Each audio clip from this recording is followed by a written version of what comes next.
It's cutting.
And I think everyone in this room knows our One City, One Book uh, uh, author, Laura Carney. For those online who may not, her book is My Father's List, How Living My Dad's Dreams Set Me Free, published in 2023. It is the story of Laura completing her late father's bucket list and learning both about her family, but also inspiring an authentic life. So thank you. Hey Karen, how are you? So thank you all for coming tonight, and I'll let it. Can you do me a quick favor? Would you mind reading Erin's bio, because I want to talk to her first. Okay, we're going to talk to Erin. And it's very late in Ireland. Yes. Okay. And we're very pleased. For those of you who came to the History Museum last night and saw the film Found, about Laura Carney. We have the filmmaker tonight online. Erin Everson is a filmmaker pursuing a master's in philosophy in screen studies at Trinity College in Dublin. She's a freelance videographer, photographer, media producer, and consultant, predominantly working with nonprofit organizations like the Society of Sacred Heart in the United States and Canada. She was the communications project manager and is a passionate storyteller, and we're very excited to have you with us in Greensboro tonight. Thank you, Beth. Mary, I hope you don't mind. It's 12:45 in Ireland, so thought I'd give Erin a little interview. And you've seen the documentary today, right? Did you have any thoughts? Yes, it was amazing. I just watched it and finished crying about an hour ago. Thank you. So Erin, what first inspired you to make that documentary? Truly an invitation from you, Laura, which honestly, when you asked me, really touched my heart. I have had the privilege of getting to know Laura over the last couple of years, and I was so inspired by her book. It found me, her book found me at a very pivotal time in my own life. So having gotten to know Laura's story and having gotten to know her, it just was a wonderful opportunity to be able to put my passion to good use and to tell a story that I was just, no words. So they're not coming to me. Do you wanna, since we are talking about bucket lists tonight, and I think most of the people here know, but for some of you who don't know, my father had on his bucket list, make 3 good family friends movies. So in addition to making a documentary about my book, Erin is also a bucket list helper. And sometimes when you become not sometimes, every time that you become a bucket list helper, I have found, it changes you, it changes your life a little bit. And maybe, do you want to tell everybody here how your life has changed? Absolutely, I'll keep this as short as possible, but reading Laura's book definitely set on my heart, the idea of really writing out or prioritizing your dreams. And so I'm joining you from Ireland today because about 2 years ago, I really set my intention to come and be here and live here today. And another thing is, about a year and a half ago, almost 2 years ago, around the same time, I decided to make my own bucket list when I turned 30 years old. And I wrote a slew of, 30 things, novel things that I wanted to do that year. And one of those things was actually to make a short film. And so, obviously there's a lot of crossover here. But given this event is about bucket lists, I think it's helped me to reframe and get very intentional about how I want to be, what I want to do with my life. And I just really give good credit to Laura for inspiring me through her own life and journey, and then sharing that through this book, but also sharing it every day of her life and all the things that she does.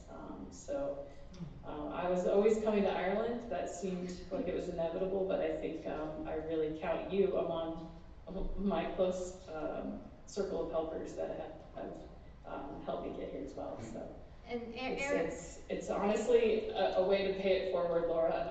I'm so grateful I got to help capture a new way to share your story, if you will. That's so sweet, thank you. And I just wanted to tell everybody here that Erin taught me a new word this year, and that word is family.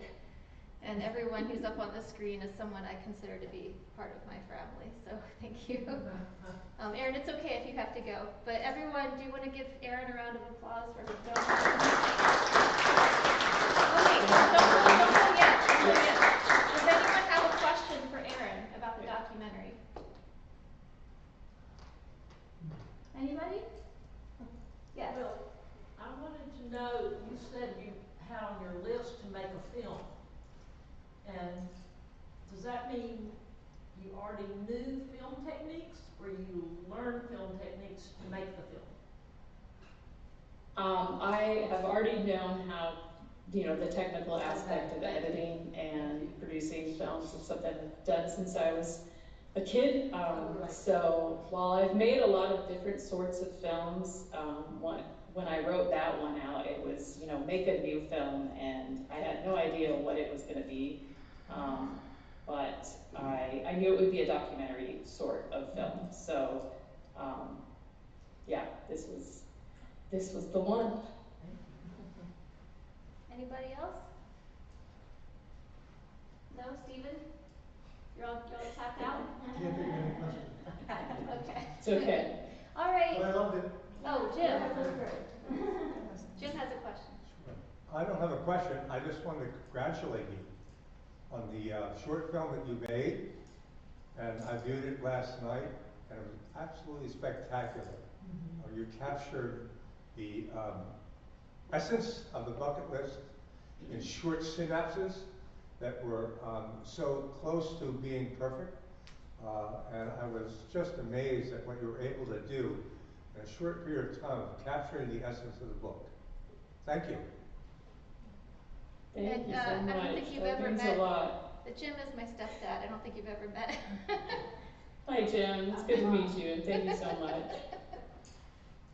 All right, Erin, we're going to let you go. I know you have to wake up for studies tomorrow, so. And we wish we were in Dublin with you. Oh, I wish you were too. It's lovely. If you ever find yourself here, I'm a new family member here.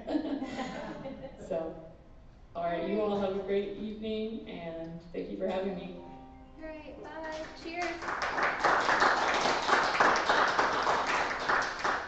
I don't know why I said cheers. Is that a thing they say in Dublin? I have no idea. What do you think, Mary?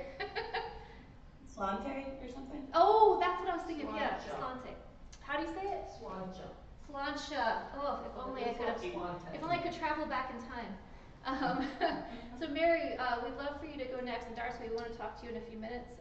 But I just want to add, Darcy and Mary are both in this country right now, I believe, but they are also big travelers, and Mary herself has just gotten back from a big trip to Germany. How did that go? It was good. It was good. It was its own challenge. What? It was its own challenge. Oh. I was doing an old-timer car rally with my father. What's that? It's a bunch of really old cars, some pre-war cars. You were driving all around the Dolomites in northern Italy into Germany, in a lot of cars that maybe break down throughout the day or have some engine issues. You're going through one cone, around a tree, through another cone, and to the next stop in exactly 13 seconds. You're using all these devices to make sure you're accurate. We were the only Americans, so we were just doing the best we could, but all the Germans had devices that was like 1/100th of a second, 2/100th of a second. So it was 3 days of a lot of yelling in a vehicle with my dad translating German. Oh my God. That does sound like an adventure. Well, Mary, as you know, we've done the bucket list challenge now on Modern Prairie, and I think we had you come, actually, I think it was it Follow Your Heart? Yeah, it was our Follow Your Heart version of that. But I really wanted to bring you here tonight to talk to the people. There's a few people in this room, several I think, who actually signed up to do our very first in-person bucket list challenge, which has been so cool and so fun, and I'm so grateful that the Greensboro Public Library sponsored this and had us do it. But Mary has her own adventure that she's been on. That isn't a bucket list, but it is a list of some kind, and I would love it if you could tell everybody a little bit about your experiences tonight and why you did what you did. Yeah, so I got on the road in 2016 after my mother had died. She actually died in 2013. It took me a little bit of time to kind of wrap my head around processing, figuring out and navigating grief, and also just kind of making a game plan. But we had a conversation right before she died where she told me there was always more good out there if I looked for it.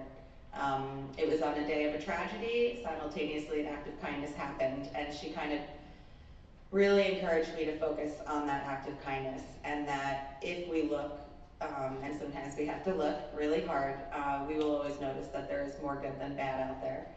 And so that kind of became a life raft for me after she died, and I decided if there was all this good out there that she said was there, I wanted to go find it. So I got in her old car and I drove to every state in our country to look for the good, whether it was a person who donated a kidney to a total stranger, a family who lost a child and started a scholarship to honor that child and to help others.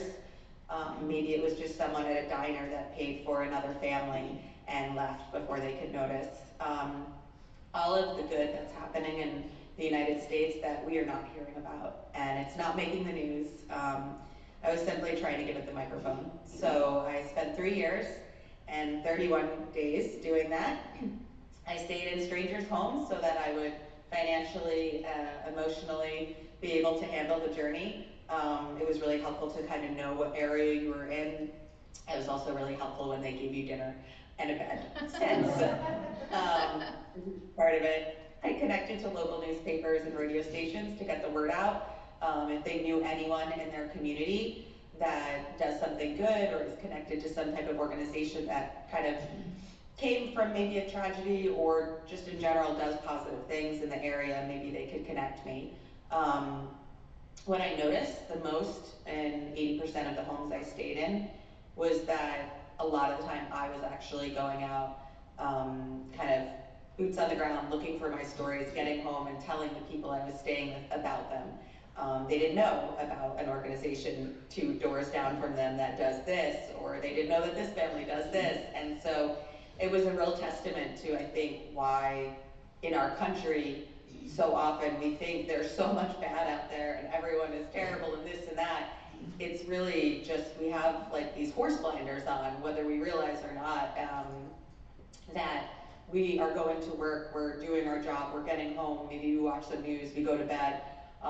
We're just not aware of all of the good that is happening out there, because it isn't really given the microphone. And so that was the most interesting part of the trip, was to really go out there and be able to come home and tell the people about the stories. And maybe sometimes they got involved with that organization, or they started going to their 5Ks or their events. But it was definitely helpful. They were a huge help to me to put me up in their guest rooms or on their couches. A lot of them would always give me some gas money or, you know, a lunchbox of food when I left. Just little things that kind of kept me going throughout the entire journey. And yeah, I got off the road right before the pandemic. World shut down, I shut down, and I'm still working on my book right now, processing all of the stuff I heard and putting it into kind of a cohesive manner so that I can kind of make it like a coffee table book of short stories to put in hospital waiting rooms, where I can donate them there to give people a little shred of hope when they're going through what they're going through. I have a few questions for you, and then I want to open it up to everybody else, because I'm sure they have many questions about your incredible journey. And I want to just, before I ask you these, I want to share with everybody here that Mary has been an incredible friend to me. I'm so grateful I met her when I did. I met her, I think I was halfway through the first year of doing my dad's bucket list, and we had a friend in common, a woman that Mary went to high school with named Megan Rabbit, and she said, boy, I know someone who's doing something sort of similar to you. And it was so fortunate for me to meet someone like Mary, because it felt like, oh, maybe this isn't so weird after all. There's other people in this world who are doing something sort of bucket list-ish, and it's to honor a parent who has passed. And Mary's the only person who sometimes could understand when I would text her close to the middle of the night and be like, what am I doing? I must be crazy. And she'd be like, you're crazy. I'm sitting outside the Grand Canyon and I'm eating a granola bar for dinner. I remember one of your texts was sort of like that. One of the questions I had for you was, one of the things I discovered doing my dad's bucket list was, even though a lot of them were sporting events or things like golf or things I didn't know I would enjoy, I would find like new qualities in myself as I did them that I never would have known were there had I not tried. And I'm sure some of the people here who are doing the bucket list challenge are discovering new things about themselves too. I'm curious if you discovered anything new about yourself staying in all of these strangers' homes and collecting these stories over those 3 years. I think the biggest thing is how important positivity and your mindset is. Every night I would get to a new home, I would like have a pep talk to myself, and I had just maybe spent the day meeting with strangers, collecting stories, most likely crying for half of it because all of these stories came from a dark place. And so I would pull into a driveway and I would just say like, okay, Mary, tonight we're gonna go in, we're gonna have a nice dinner, we'll be polite and talk to the people, and then we are going to excuse ourselves and we're going to go to bed and we're gonna do some journaling for once so we remember something, and then we're gonna get a good night's sleep, and we're gonna decline that glass of wine they offer, and you know, we're gonna hit the ground running tomorrow. And I would walk in the house and we would sit down for dinner and we would start talking, and they would be getting so moved and inspired by hearing about the good out there because they were in such a dark place and didn't really feel like they were hearing anything like this. And then all of a sudden the wine would come out, and yes, of course I'll have a glass, and then it's 1 a.m. and we're all still telling stories around the dinner table, and the next day again, pep talk in the driveway, it's 1 a.m. again. And for these people it was just like maybe a night or two of their lives, but for me it was every single night. So I guess what I learned is I have the stamina of a football player, but mostly I think it was that I was so physically and emotionally exhausted, and every single time you would see how much it was helping someone to hear something positive and to hear their story of something positive that had happened to them, and to just get that tide rolling. It was like a shot of adrenaline. Like it just kept me going every single day, no matter how tired I was. And so I think that was the most impressive thing I learned about myself, but something I think that could affect anyone. I mean, when we have this, you know, like attracts like, and so no matter what we're putting ourselves in front of, or the people, or the news, or whatever source, or what book we're reading, or whatever, we're digesting all of that. And so by constantly putting myself in this momentum of stories of kindness and positivity and resilience, really, and all of these stories of people that are just have done incredible things with the tragedies that have happened to them, it was just, it kept me rolling, and it was really impactful. Wow. The other question I had for you was, one of the things we've talked about a lot, both on Modern Prairie and also in the One City, One Book Bucket List Challenge, is how important it is to know what your why is. If you're going to embark on anything that's intentional, and for them it's their 5-item bucket list, and for me it was the 54-item bucket list of my dad's, plus writing this book about it. And my why changed while I was writing that book. I started out thinking I was being an activist, and then as I went along I realized I was healing myself, and that probably one of the most valuable parts of the book is that it helps heal other people, or helps them heal themselves. Has your why, since you started out with looking for the more stories of good, has that changed at all? I think it's grown, for sure. Like, I think there's a lot of things I didn't know that I was doing on my journey that were maybe helping people or something like that, that they told me later on, and I wouldn't have even known or realized that. And then that became part of my journey, you know, even like little things like talking to students in high schools, which absolutely terrifies me. Teenagers terrify me completely. And standing in front of an auditorium of teenagers soullessly staring through your eyes. Oh, basically. yeah, I've been there. Yeah, it's not pleasant. But then you leave and you get an email from one of the kids in the class that said they were contemplating suicide this year, and how much the talk helped them, and how they're going to really seek out looking for good things. Makes it all worth it. And so there was a lot of things that added to my why, but I think at the end of the day, my why was always just really two-part: keeping my mom alive in so many ways, because she was this kind of beacon of light for me, always reminding me to focus on the positive and smile through everything. And she was always really good at reminding me who I am, and I think I've always been someone that wants to almost be so like happy and positive that when you're around me, you feel that too. You feel happy and positive, and to just try to like make that a magnetic thing. And she always reminded me that I had done that ever since I was a child, and so I just wanted to keep that going. So that was always kind of the baseline why but a million things happen that could be added to that list for sure, but I don't think that ever shifted for me. Can you tell us all a little bit more about your mom and what you think she'd think of where you are now? Well, I'm in her kitchen right now. I have no internet connection at my little cabin across the street, but But your mission has continued. Maybe you can tell us a little bit about that. You're still helping people. Yeah, I think that it was really challenging to get off the road into a pandemic, and just a lot of trauma happened in my personal life. That first year of the pandemic, I had moved back to the Caribbean, where I had gone originally right after she passed away, and so I went there to kind of full circle the story, get like maybe an epilogue story of kindness from that island, and instead ended up in a really traumatic situation, and it completely stunted my writing. And then when I tried to get back to the writing the following year, processing all of it, re-listening to the recordings, one of my head stories passed away tragically, and then that threw me for a loop, and I think I was just, it was kind of like when you're boogie boarding in the ocean and you get taken out and you're trying to get up, and then the next wave comes and you go out again and it just like, for the last few years felt like that for sure. And what helped me the most was realizing the writing wasn't what I was supposed to be doing right now. I wanted to keep doing the work, and being around people 24/7 and in homes all the time, and then going into like an apartment by yourself and trying to write about it was too much for me. And so I created a nonprofit, and I started doing small things in my community. We had a family that lost a child tragically, and I created a huge event over Christmas where I had people from all over the country do an act of kindness anonymously and write what it was on a postcard and mail it to me.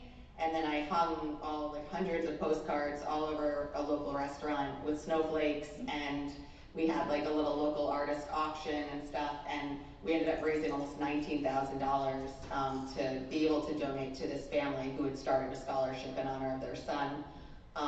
We had something for breast cancer where we raised awareness for our local breast cancer coalition, and for that one, instead of more good with the O's were little titties to raise awareness about breast cancer. There's just been like kind of a lot of things. I went into my local journalism, my local high school journalism classroom this last year and told my story and inspired the kids. You know, my whole story started because of one act of kindness.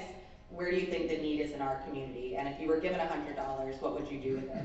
And they all kind of walked around their community, wrote different ideas down, and then on the last day I gave them each the $100 from the nonprofit, and they were able to go carry out those acts of kindness. So just kind of reminding people of different ways to do the kindnesses, and also just having like small local fundraisers was really helpful. And so now the writing has come, and we are getting closer to the deadline, the finish line, really, for that.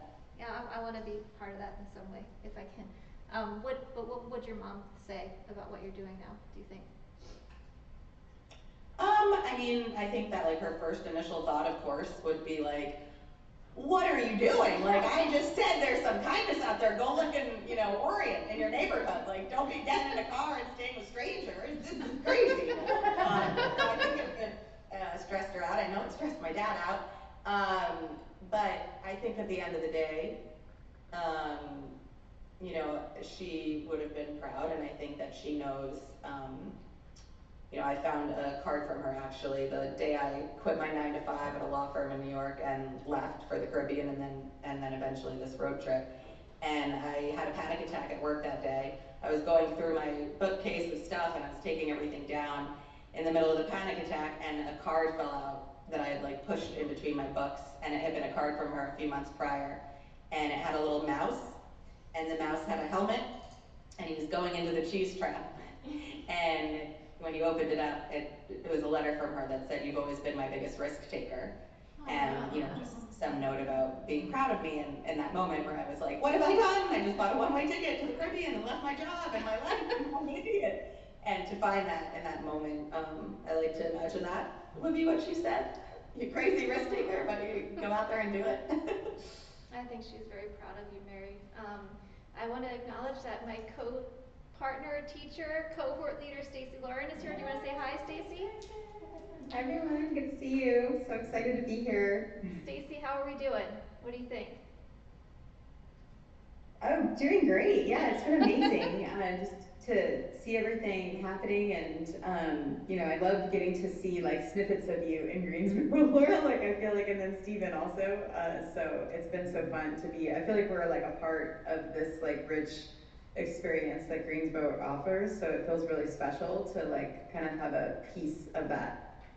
Great. Oh, I want to open up the floor for questions for Mary, because Mary just told us such a beautiful story about her experiences. Does anyone have any questions for Mary Latham? Oh, Mom? Hi, Mary, it's very nice to meet you. Laura's spoken so highly of you for ever since you have become friends. But I just wanted to know, how did you plan your journey? How did you know where you would go and what family or person you sought out? How did you do all of that? So the biggest part was the plan was no plan. I did create a little video in the very beginning, and my friend helped me make it, and I explained the whole story of why I really started the mission and what I was looking for, and I said if anyone has, a friend in California or an aunt in Texas or an old coworker in Pennsylvania that would let me crash on their couch or in their guest room when I traveled through, like tag them or please let me know. So there was a lot of people tagging cities and states and friends and stuff like that to that initial thing. But what it really became was by like the 10th person I stayed with, I just did an interview in the Providence Journal, and some random woman reached out and was like, my daughter just left for college, I have an empty room, you're welcome to stay there. And when she didn't murder me, I thought, well, maybe this will work, like I can stay with total strangers. And so I ended up kind of continuing that on, and it was so interesting. Like a lot of the people at first were really like, I didn't know them, but it was a friend of a friend's cousin or something. There was some connection for me, and then it really became zero connection. They just saw it on the news or read it in a newspaper. And then I got to the South, and it was more, I would maybe stay with someone, and then they'd be like, oh, you gotta stay with my cousin, my cousin Connie, she would love this, blah, blah, blah. And then I go stay with Connie, we're at the coffee shop one day, she's telling someone else, and they're like, oh, my friend lives in Colorado. And so it was a lot of that as well in certain areas of the country. And then other areas, the coasts were way more like people reaching out from the news. So it really just, it was every single person had a story of how I connected with them. And it was just so, one of the best ones was when I was in Jackson, Mississippi, and I was spending some time with some of the girl I was staying with, her boyfriend and his friends took me clay pigeon shooting. And so we were doing that, and one of the guys was like, he looked like he was straight out of The Hangover, because I don't know how to say his last name. Anyway, he looked just like him. And he was like, what are you doing? What's happening? And I was like, yeah, I'm on this road trip, I'm looking for positive stories. And he was like, where are you going next? And I was like, I'm off to Arkansas. And he was like, oh, well, where are you gonna stay? And I was like, I actually don't know yet. Like, it's not till next week, and I sometimes know things in advance, sometimes I don't. And he's like, well, I know someone in Little Rock. And I was like, oh, like that would be great. In my mind, it's so fancy sounding. It was the only place I really knew in the state. And so he connected me to this girl, and a few days later we got on the phone. I talked to her for a few minutes, everything was great. She asked if I was okay with animals, which I was staying in strangers' homes, I was okay with everything. I'm not gonna say that I have a dietary restriction or anything if you're hosting me, but it was just interesting because she said, if you're not, I'll have my friend watch them.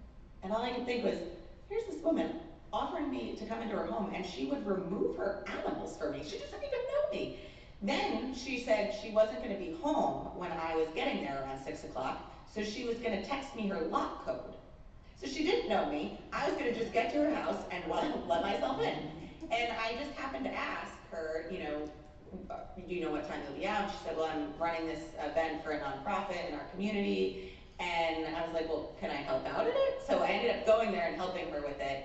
And we just completely connected throughout the weekend. And at the very end of the weekend, I said, so, by the way, how'd you know Evan? Like, I thought maybe they went to kindergarten together or school or something.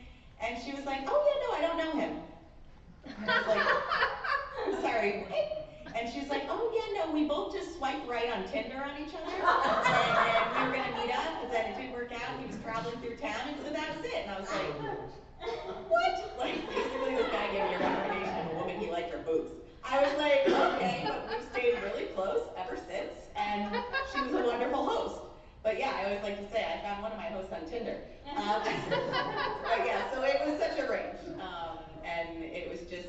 Yeah, it was just a ton of people. It was the easiest part of the entire journey was for people opening their doors to me. And the hardest part was for people feeling their stories were important enough. Oh, wow. If someone wanted to do something very similar to that, like reaching out to strangers, what advice would you give them based on your experience?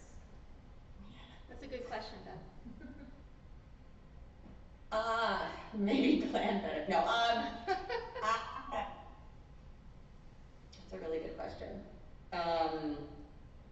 Well, I think that the initial thought process, of course, I've never been asked it exactly the way you just did, but when people have said oh, I really want to do this in my retirement or something, I always say I would not call this a retirement gig. I wouldn't call this, it was really challenging. And so my initial thought is always don't do it. But I think that I really would have to think about that. I think that I was so driven literally by my why, and I knew that when I said I had to go to all 50 states and I have to do this, it was such a specific goal. I'm not sure why I had to do all 50 or any of those reasons. I think it was because I'm from New York, so sometimes we make fun of New Jersey or whatever, everyone has their things about other states. So I wanted to be no, I'm gonna prove every single state has something positive. But if someone else was gonna do that, I would say, maybe pick a pocket of a place or start maybe a little smaller, because it was so overwhelming to try to do that. There was definitely a halfway moment on the trip where my body was breaking down because it was a year and a half in and we weren't even close to the light at the end of the tunnel.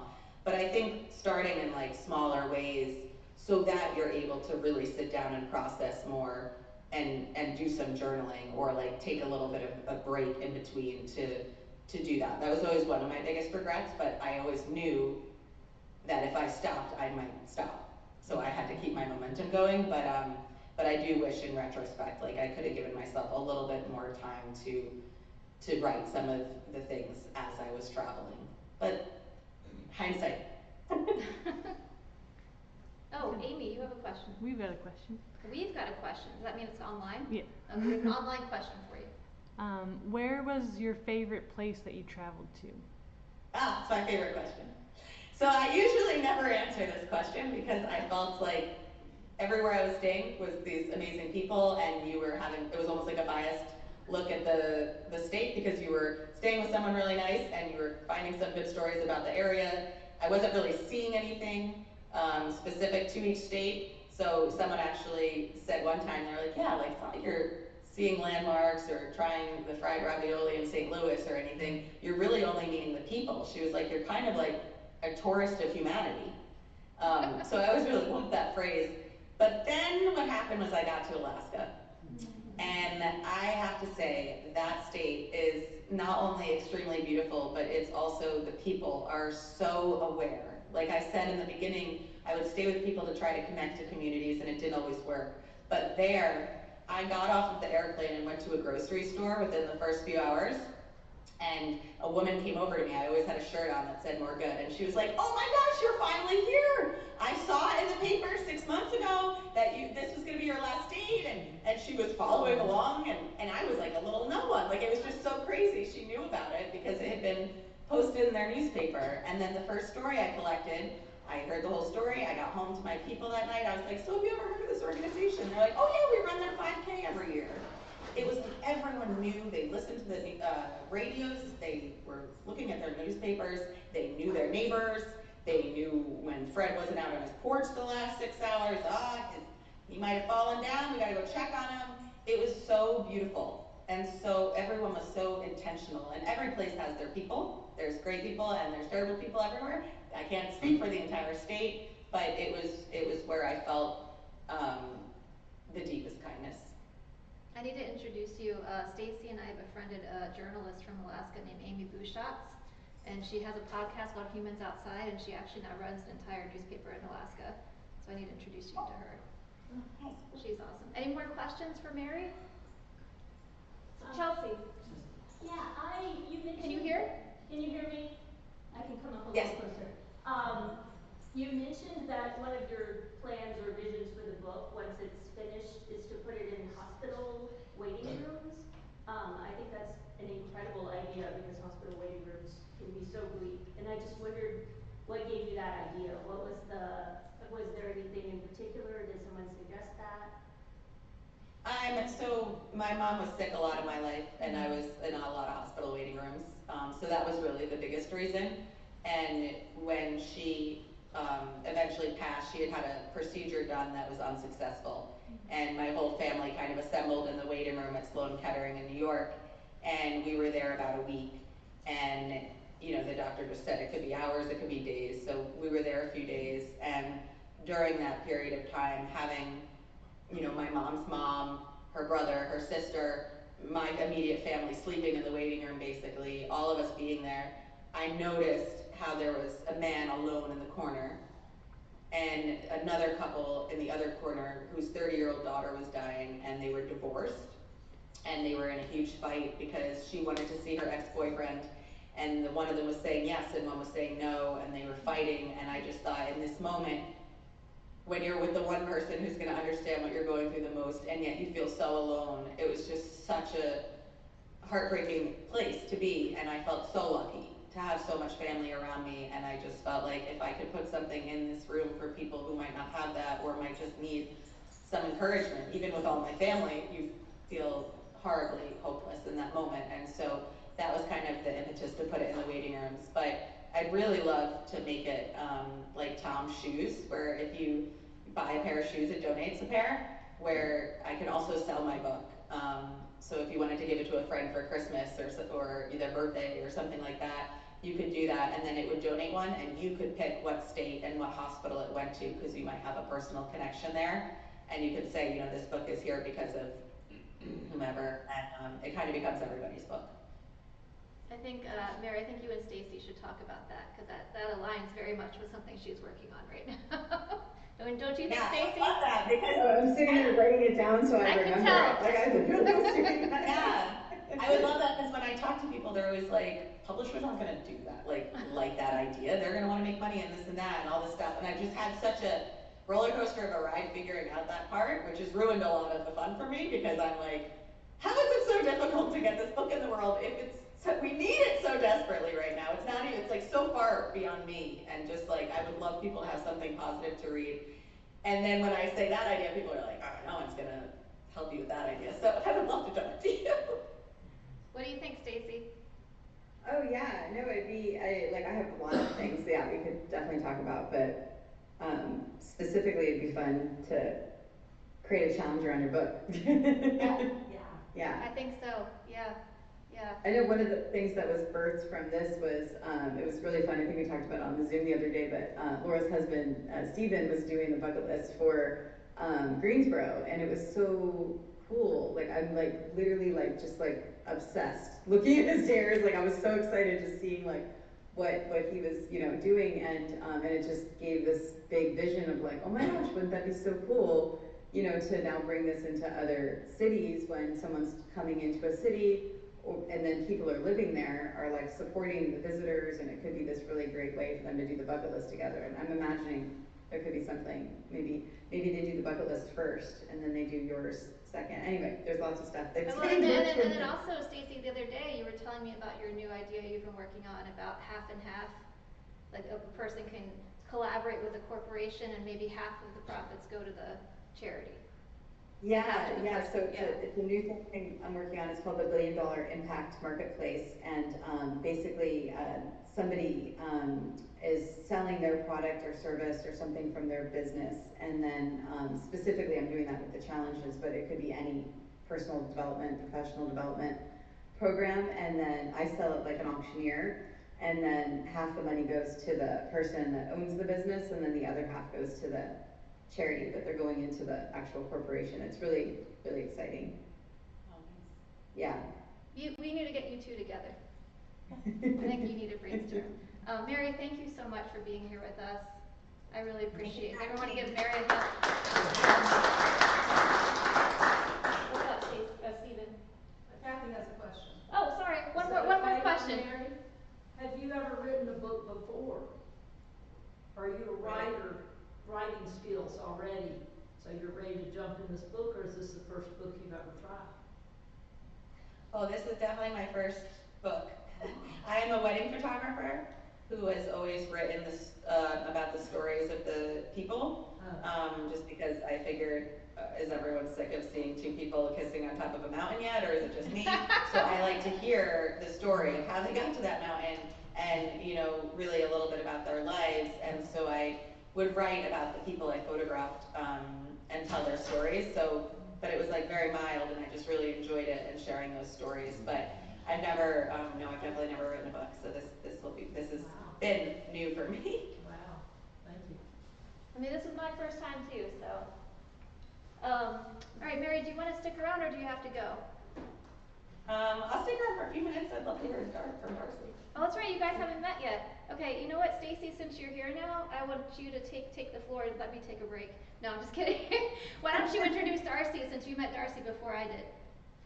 Yeah, so thank you. So yeah, I'm so excited because Darcy is like light and everything that you want to be in your life. And she even teaches people that too, which is amazing. And all the things that Darcy is, she ended up also participating in the bucket list challenge that Laura and I did, the very first one, and was the winner. And she's just doing really incredible things in the world. I mean, there's so many things that you've done, Darcy, that like show just your do the thing story, you know, from what you've done with the being able to like get, and I'll have you tell the story, so I'm not gonna say everything, but like being able to restart, right? I think that's what it is. You showed that you could restart at any moment and live the life that you want to live. So I'm so excited you're here. Oh, I was so excited to come, and thank you for the invitation, Laura. Thank you so much. So, I guess I could just tell you my quick story, and I am, yes, officially the very first Do the Thing Bucket List Challenge champion. And so it's interesting because Mary was saying how she wrapped up her journey as COVID started, and I was just jumping off onto my journey. But just to make a long story short, I used to weigh almost 300 pounds, and I was living in a cracker box suburb apartment outside of Austin, Texas. My driver's license actually says Austin, Texas, but I am now a full-time nomad. But as I was saying, this was about 2017, 2018, and one day I just looked around and I'm like, I am not some fat, middle-aged, broke woman sitting here wishing and wondering, dreaming of a different life. You know, I thought, I got a couple of choices to make. If I don't make some changes in my life, I started looking at my probable, almost certain future. You know, I would probably continue to gain more weight. I probably would continue to sink lower into self-worth, low self-worth, self-loathing, and I probably would continue to be more broke. And again, to kind of speed up the story, it was like, I don't want to waste what could potentially be a beautiful and incredible life, because at this size and this life, if I could walk out this door and die tomorrow, and it would have been like, that's it, that was my life. And I was like, no. I choose to experience an extraordinary life. I had incredible things on my bucket list, and I'm like, and I'm gonna go check these off. So I ditched everything that I owned. I manifested an RV, and I hit the road indefinitely to go on the quintessential go find yourself, but also to go experience all those things. And I did, the first thing off the bat, actually before I left, is I did lose 130 pounds naturally. And that allowed me to do many of the things on my bucket list that I couldn't have done. For example, paragliding in the Swiss Alps, which Laura saw all of that, me doing that, because the weight limit was 200 pounds. So, there are things like that that would never happen on my bucket list. And as it turned out to be, bucket list evolved into what I call my goals list, which became the acronym Going on a Living Spree. And so my life just blew open. Getting the opportunity to experience all these things. And so the original why was for me. Like I said, because I don't want to leave here not having experienced an extraordinary life. But then the why shifted is that I want everybody else to experience extraordinary life, because I know not one of us came here to be like, it's all right. I know we all have just those hollerings of our hearts. We all have those visions and those dreams that, we want to be able to experience at least a couple of those things in our lifetime. And so that evolved into me helping people to go do those things, and I became a teacher of that to help shift that reality. Because what I want to show people is like, you're no different than me. I just kind of got a few things figured out over the years, and it's like, I'm going to show you how to do this. And one of the neat things that evolved out of all that is what I call Dollar for Your Dreams. And as I travel the country, and like I said, I'm still full-time on the road, and that was like right when I left. We talk about smack dab in the middle of the pandemic. And I actually had a great time during the pandemic, because I'm out boondocking out in God's beautiful country. It's incredible, But anyway, so as I'm traveling, I love hearing people's stories, like Mary, like we all have the thing, that we want to do. So I love talking to just complete strangers and asking them what's on their bucket list. What's the one thing you just really love to do before you go, and to hear their stories and the things that they want to do. And the stories I found were really beautiful. I mean, it wasn't always just like, oh, I want to go parachuting, or oh, I want to go climb a mountain. But some of them were just beautiful. There was a young man I met at a coffee shop. Oh, coincidentally, I'm here in Durango. I just coincidentally happen to be in Durango right now. But this young man said that the thing on his bucket list was that he wanted to get married. He just really hoped that he could get married in his lifetime. And he said also that he really wanted to learn how to swim. He said that he was terrified of swimming, and it's just like if he could just leave here having been able to swim. So what I do is, when I hear these stories, and I take $1 and I write what their dream is, and I give that $1 to them, and I tell them that this is the first $1 to go towards their dream. More so, it's that memento, that reminder, that they'll hold on to that somebody saw them and saw that for them and is rooting for them and cheering for them. And so I've given out dollar bills all over this country. I've heard some fascinating stories. I'll just tell you one more that just cracked me up, because you think people have these really fascinating things they want to do. And I met this one lady in Delta, Colorado. She filled up propane tanks. That was her job. And I asked her, what's your dream? And she goes, honestly, I got to tell you, she goes, I want to know what it's like to experience a polygamous relationship. You gotta laugh, it's like, well, sister, here's your $1, I'll go figure this out. But anyway, and I just want to share one more story about this, is that, I feel so blessed. I can leave this planet now just like, what an incredible life, like I could walk out this door tomorrow and I'm like, that was epic, and I created that way, and I still every day is like, what would make my life epic? But the one thing I want to share too is this, and we talk about that. One is that it's not ever too late. I was 48 at the time, and one of my dreams was to become a showgirl. And a model, like what would that be like? You know, having been 300 pounds, but like I want to be a bona fide showgirl, you know, where people ask me for my autograph. So I do want to let you know that that is one thing that I checked off that I did. I got to be a bona fide showgirl, and people did. I would perform in front of audiences of hundreds of people, and they could ask me for my autograph. And I'm saying that because I was, you know, late 40s turning 50. So, I mean, you can still, even at 50, be a literal showgirl and a model. You know, I've gotten paid to do photo shoots, you know, all around the country. Again, my late 40s and early 50s. I'm 56 now, by the way. And then last, I just want to say too is that in 2023,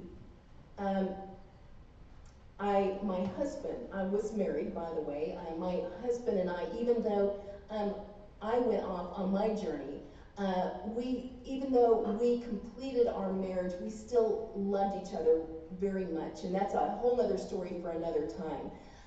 And so in April 2023, he called me one night, and he was sharing all of his hopes and his dreams and his goals with me. He said how he wanted to ride his motorcycle across the Bonneville Salt Flats, and just all the things, you know, and it was so neat to just hear him share about all these things. And, you know, I was even visioning for him, picturing him doing all those things. And 2 days later, he was killed in a motorcycle accident.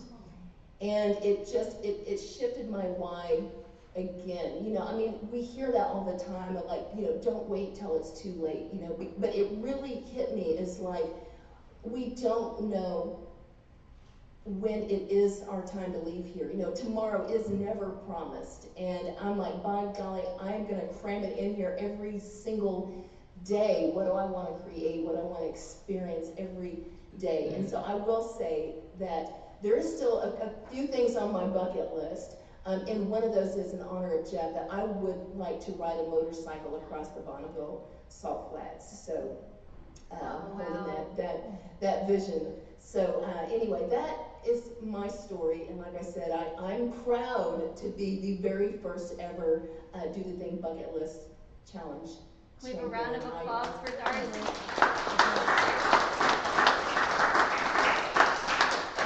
Do we have time for questions for Darcy? Okay. You're amazing. I'm sorry, I'm just interjecting. Very You're fast. amazing, and like on top of doing all of those things, to lose 130 pounds, you said? Yes. Yeah. Naturally, even, yeah. It took me a year to lose 100, but then once I hit the road, I was just so much more active, because now I'm like climbing mountains and canyons and hiking and doing all the thing, and I just dropped another 30 like that. So, yeah.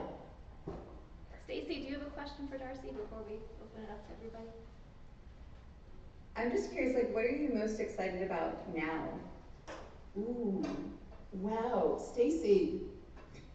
Wow, that's, Mary and I both got these stumper questions. So what am I most excited about now? I'm most excited about just continuing this. Like, I'm most excited about getting in front of other people's audiences to share the story.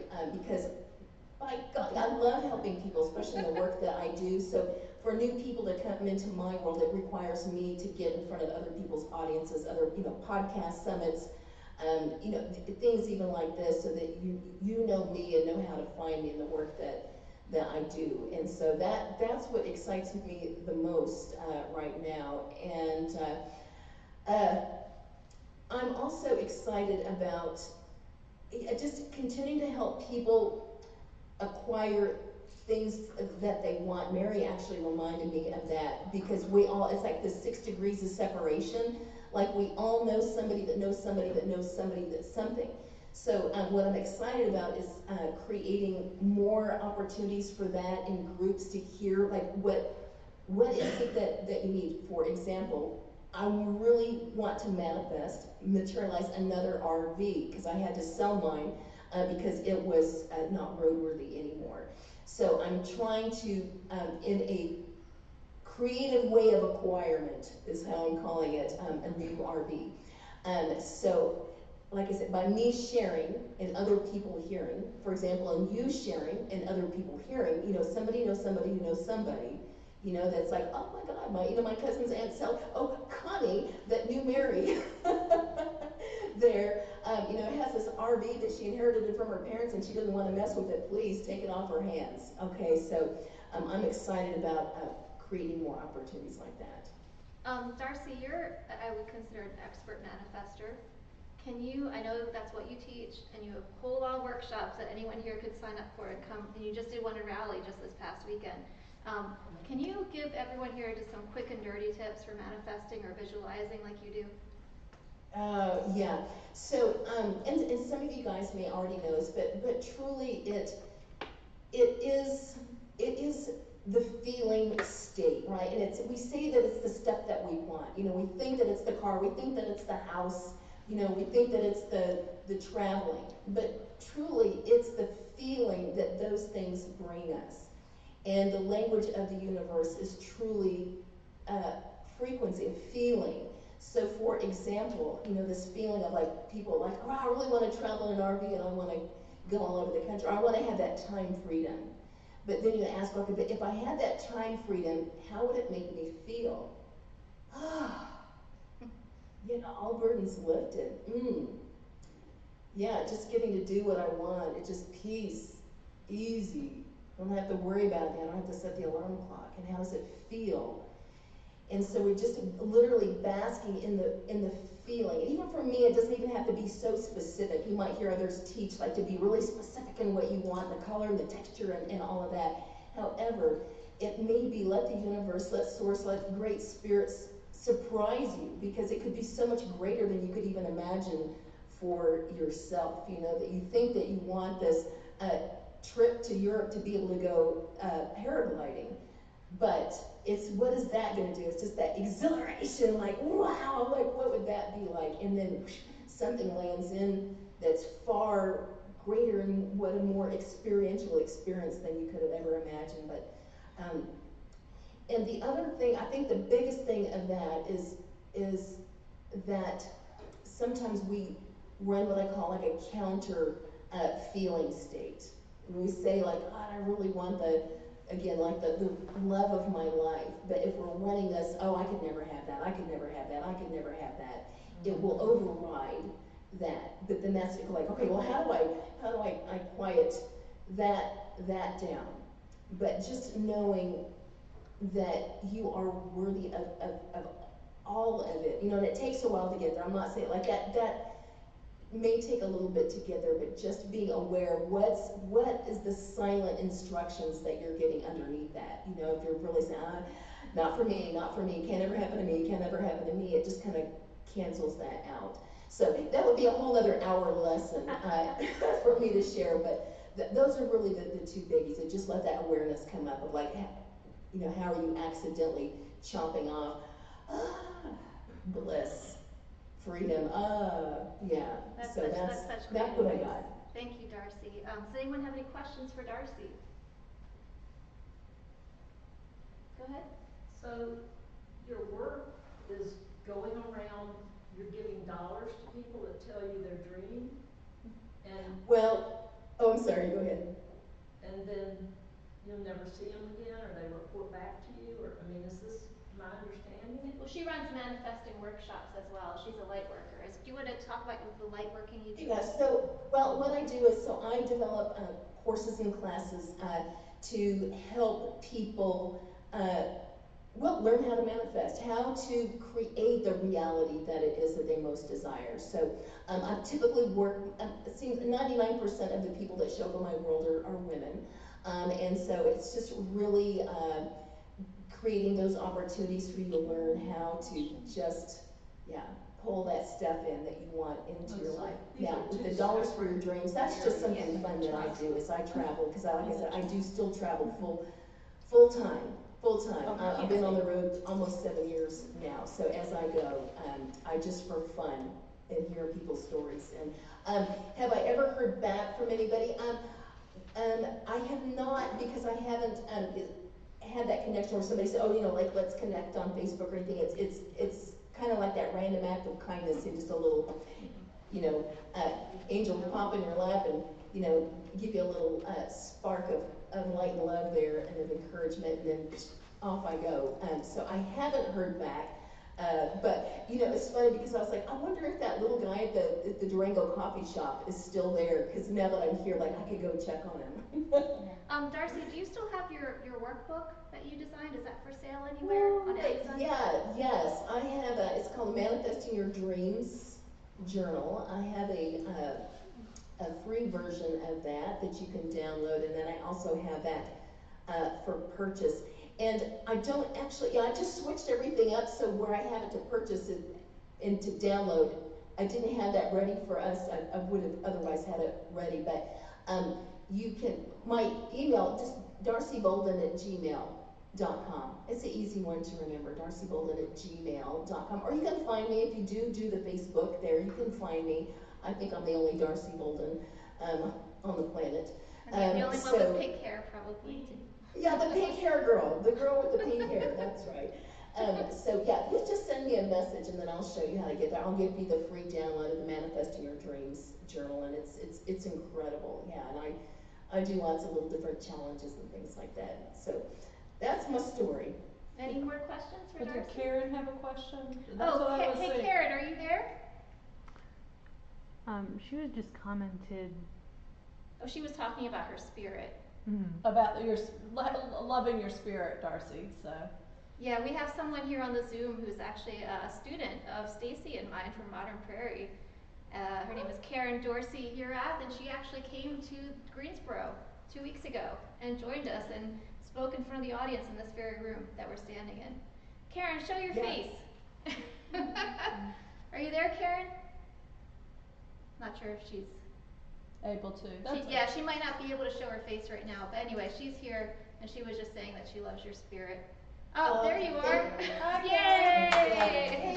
Yeah, and by the way, my website is darcybolden.com. That's just kind of a little more some of the other stuff that I do in the healing energetic arts as well. So I just share that, darcybolden.com. But otherwise, yeah, just send me a little message, and I will get that to you for free. Do another round of applause for Darcy.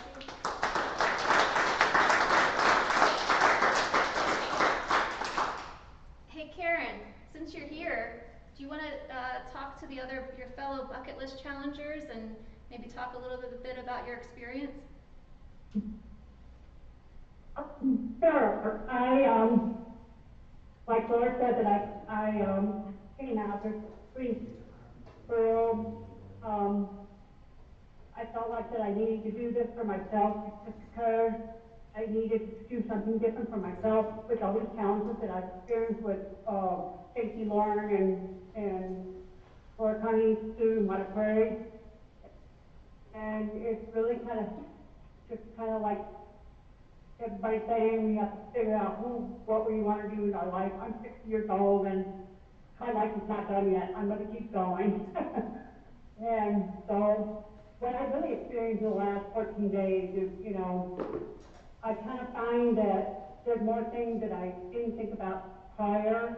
Well, I did think about it, but like, okay, I've got to do this, I'm going to make it happen. So I made some things happen. So getting a hold of barriers and making things that will happen next year in 26.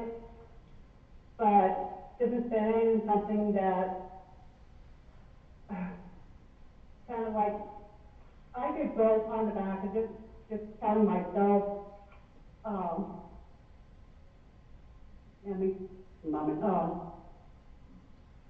I turned my dares into a living and bringing part of my daily life.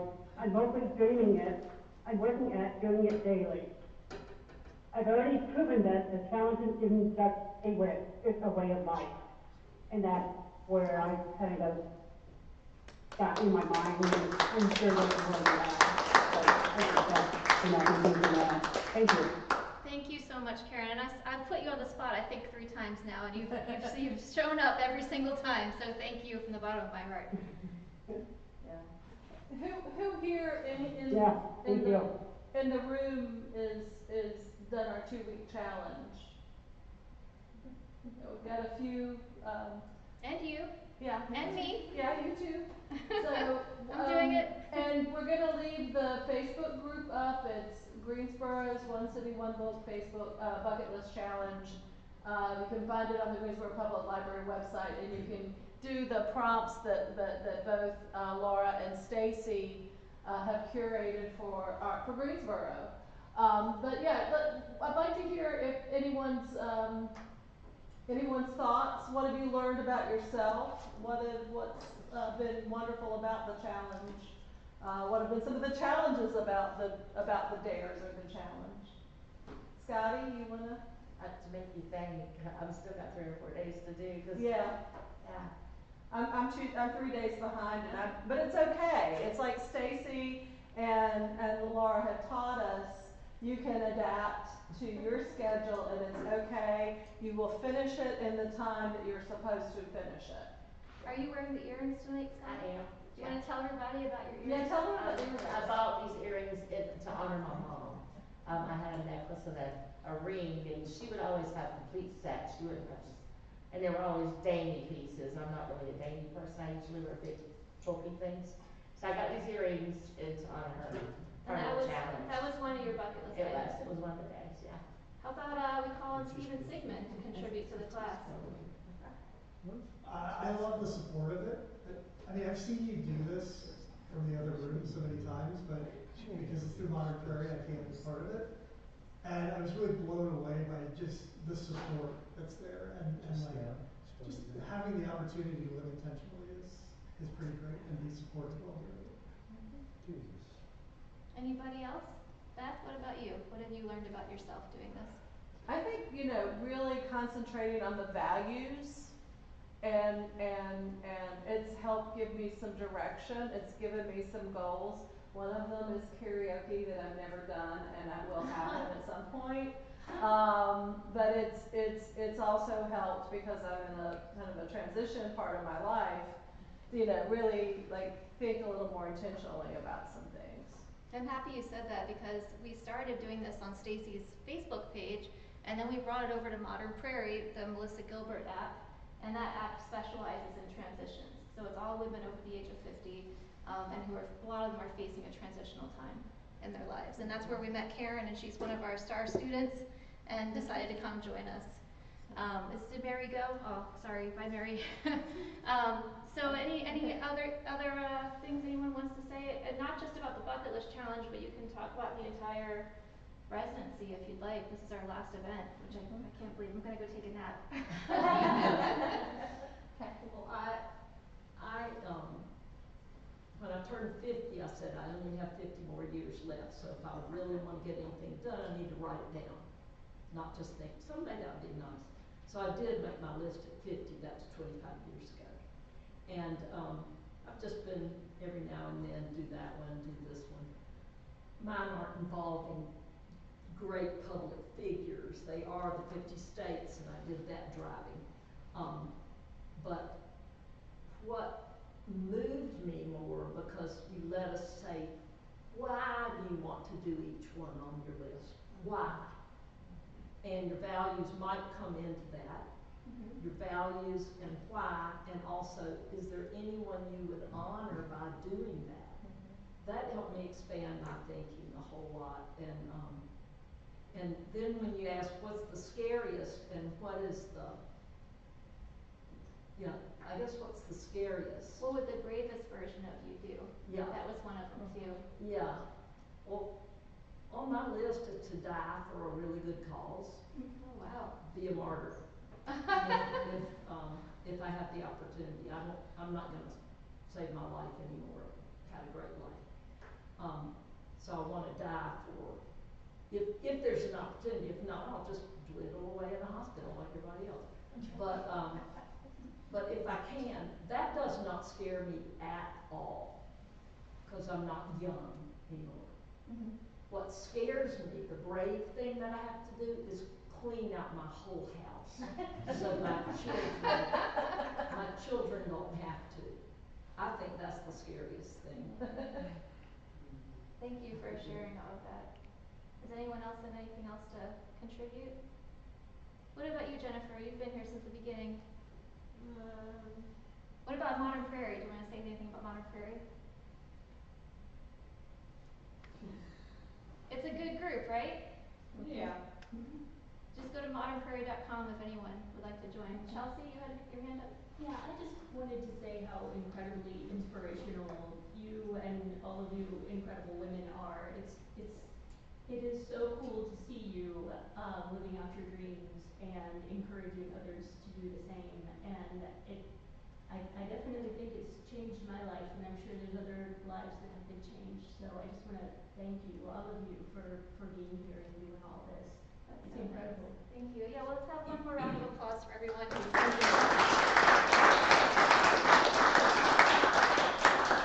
Stacey, do you have any closing remarks? Stacey? Oh, yeah, it's kind of interesting. I'm like thinking back to what you said earlier about my dream, and one of the things I'm excited about is kind of like hearing you say like, yeah, like living out your dreams and being able to like live the life that is true to you, right? And how like important that message is. So one of my goals is to bring, you know, something like this challenge into companies and organizations all over the world, and then be able to like help raise funds for nonprofits by doing that, as well as they're paying for like personal and professional growth experiences to give their employees or their community members more aliveness. There's a way of partnerships. So I just wanted to throw that out there as I can clearly articulate it now. Because it's evolved since I like, with the way I do things, it's like everything evolved, so it like ended up turning into this whole big thing, and now I'm like, that was what I said of the day. So anyway, I wanted to point that out. And then I also just wanted to thank you, Beth, for like all the work that you've put into doing this. And like for you guys to see like behind the scenes with her and Amy and like everything, the Laura and Modern Prairie and like all the stuff that like had to make this happen. It was really just a beautiful thing to witness. And then also just making me feel really at home when I visited, and Laura for always taking me along on your journeys and keeping me a part of what you're doing has been just really, really beautiful. And yeah, just getting to meet you guys as well has been really wonderful. So well, thank you. With that, let's have one more round of applause for the Greensboro Public.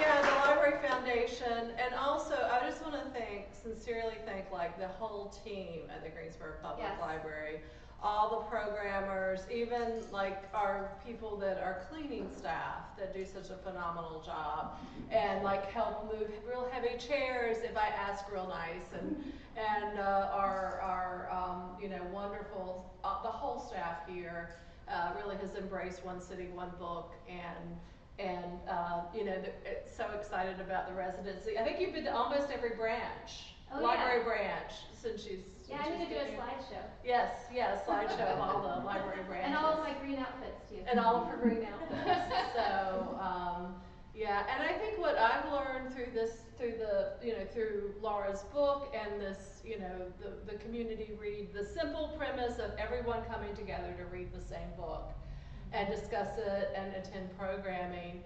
But what I've really learned from this experience and from the bucket list challenge and from meeting all your friends, it's about people and it's about connection. And it's about, there's so many good positive stories in the world that we need to share. It's about living your authentic life and being brave enough to do it. And it's also about, and what we learned from Curtis Chin and Zelda Lockhart and some of the other speakers that we've had here, it's about, you know, about doggedness, or, you know, it's about determination. It's like, you know, it's like keep going. It's kind of like what Mary said, you know, she says, don't do it, but at the same time, if you feel that inner drive, do it. I'm really happy you said that, because my role model in my determination is here tonight. That's my mother.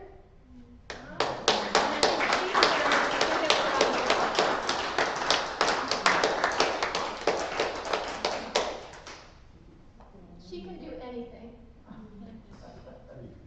And my stepdad is sitting here agreeing. Okay, so how do we always end our meeting, Stacey? You want to take us? roll us out. Ready? Yeah. Okay, do the thing. Do the thing. Don't wait for opportunity. Don't wait for opportunity. Create it. Create it. All right. Yay! Thanks, guys. Before we leave, maybe we'll take a group photo. Oh, you know what? Yeah. I have my Modern Prairie frame. Yeah, okay. Why don't we do that? Yeah. Can you, well, we're gonna, I don't know if we can, I can do a pin up, that's what I'll do. And then I can Okay. get the, Maybe I should put this up so we can all be inside of it. How does that work? Will that work? if you will stand That's next not to, gonna work. if you stand next to Amy, or you can do it with a Modern No, Prairie. it's not gonna work. You can put Okay. it not to do that. Okay, we're gonna, Okay, right, I'll so, be right here. but look at me. All right, ready? Oh, I see. Okay, ready?